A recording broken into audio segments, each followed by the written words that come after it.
আজকে এমন একটা আলু দিয়ে তরকারি করব। এই আলুটাকে আপনাদের জেলায় কি আলু নামে চিনি অবশ্যই কমেন্ট করে বলে যাবেন। আসসালামু আলাইকুম, কেমন আছেন সবাই? আশা করি ভালো আছেন। আমিও আলহামদুলিল্লাহ ভালো আছি। শাহনাজ ব্লগ অ্যান্ড কুকিং আরেকটা লং ভিডিও নিয়ে আসলাম। এই তো আমি এখানে কিছু রুই মাছ মশলা দিয়ে সুন্দর করে মেখে তারপরে যে কড়াইতে ভেজে নেব। ওই কড়াইয়ের ভিতরে আমি ছেলের জন্য আগে পাঙ্গাস মাছ ভাজছি, তা ওই তেলের ভিতরেই দিয়ে দিলাম। তো যাই হোক, দিয়ে তারপরে আমি মাছগুলা দিছি, দেখেন একদম পানি উঠে গেছে, মানে যে গ্যাস নেই। তাই কিছু করার নেই, এভাবেই রান্না করব। তা এটাকে আমাদের ফরিদপুরের জেলায় বলে গৈরা আলু, অনেকে মেটে আলু বলে, মাটির নিচের আলু বলে। মানে যে ছোটোবেলায় আমরা এটা খাইতাম, যে মাটির নিচে যে হয়তো ওইটা আমরা বুঝতাম না।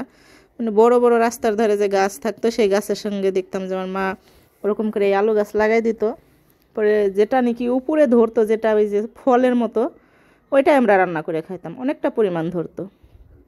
তাই যাই হোক, কুষ্টিয়ায় যাই দেখছি যে এই আলুটা মাটির নিচে হয়, অনেক বড় বড় হয়, মাটির নিচেরটা বেশি মজা লাগে। যাই হোক, এখানে আমার হাজব্যান্ড বাজার থেকে কিনে নিয়ে আসছে আলুটা। তা আমি ভাবছিলাম, বলছিলাম তাকে যে গরুর মাংস হয় না, গরুর মাংস দিয়ে রান্না করবো, এই আলু গরুর মাংস দিয়ে মজা লাগবে। পরে অর্ধেকটা নিয়েছি আর অর্ধেকটা রেখে দিচ্ছি গরুর মাংস দিয়ে রান্না করার লেগে। তাই ভাবলাম যে রুই মাছ দিয়ে রান্না করি। তাই যাই হোক, আপনাদের জেলায় কি আলু বলে অবশ্যই বলবেন। তো এটা আমি প্রথমে সেদ্ধ করে নিয়েছিলাম একটু, তারপরে যেহেতু গ্যাস নাই তাই আমি অল্প অল্প করে মশলা টশলা কষিয়ে সুন্দর করে যে কষিয়ে তারপরে রান্না করতেছি। আর এই ভিডিওটা ছিল শুক্রবারের, ছেলের জন্য আমি চিকেন বিরিয়ানি করছি আর ওর আব্বুর জন্য এটা রান্না করছিলাম। ওর আব্বু আবার বিরিয়ানি একটু কমই পছন্দ করে, তাই জন্য এর জন্য আবার তরকারি রান্না করলাম। তাই যাই হোক, এই যে এখন ঝোলের পানি দিয়ে দিচ্ছি, পানিটা বলক আসার পরে আমি তো মাছগুলা দিয়ে দেবো। আর ভিডিওটা একদমই শর্ট, যারা আমার ভিডিও দেখছেন ফেসবুক থেকে সবাইকে অসংখ্য ধন্যবাদ। আর যারা আমার এই ভিডিওটা ইউটিউব থেকে দেখবেন অবশ্যই আমার চ্যানেলটা সাবস্ক্রাইব করে রাখবেন। এই তো মাছ টাছ দিয়ে আমি সুন্দর করে ঢাকনা দিয়ে ঢেকে তারপরে মানে এটা সেদ্ধ হওয়া পর্যন্ত অপেক্ষা করব।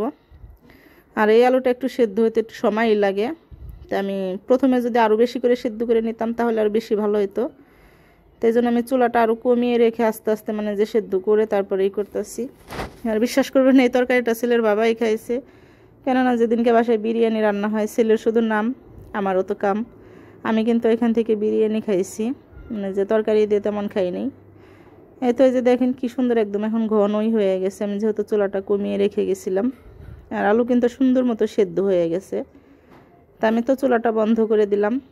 আর ভিডিওটা কেমন লাগলো অবশ্যই কমেন্ট করে বলবেন সবাই। আর এই যে দেখেন আলুগুলো সুন্দর সিদ্ধ হয়ে গেছে। আল্লাহ হাফেজ।